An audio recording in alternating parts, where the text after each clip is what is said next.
Le film n'a pas remporté la Palme d'Or comme nous le prodigions à Cannes en juillet dernier, mais les Olympiades de Jacques Audiard en restent pas moindre sexy. J'avais envie de faire un film solaire qui sorte de la morosité engendrée par la pandémie, confie le cinéaste à 20 minutes. C'est aussi. Les chasse-croise amoureux entre trois filles et un garçon dans le quartier du 13e arrondissement de Paris, qui donne son titre, sont adaptés de trois nouvelles graphiques d'Adrien Tomine, que le cinéaste a adapté avec Céline Sciamma et Lee Misu.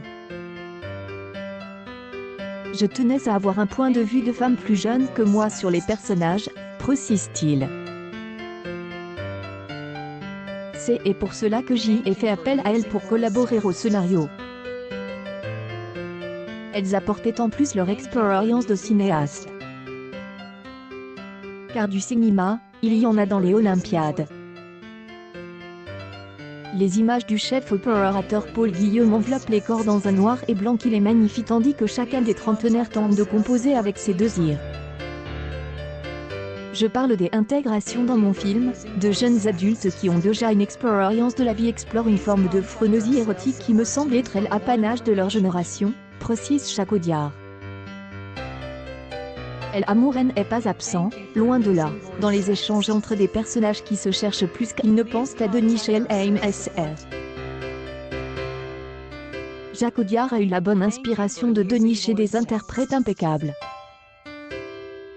Si on reconnaît Lémi Merlan, portrait de la jeune fille en feu, et Jenny Bess, vue en partenaire de Sting dans Camelot. Premier volet, le réalisateur révèle Lucy Zhang et Mekite Samba, éblouissant de naturel.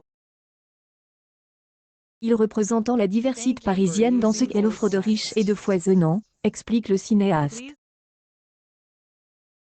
Après Les Sombres d'Ifan, Palme d'Or en 2015, et Les Frères Sisters, Jacques Audiard ouvre son CR et celui du spectateur.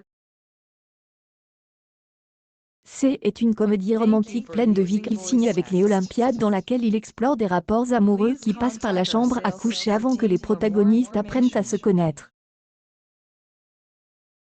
Génération, on pratiquait plutôt l'inverse, amuse le réalisateur. À 70 printemps, Jacques Audiard saisit l'air du temps comme le ferait un Eric Rohmer du Nouveau Millénaire. Explorer la carte du temps dans sa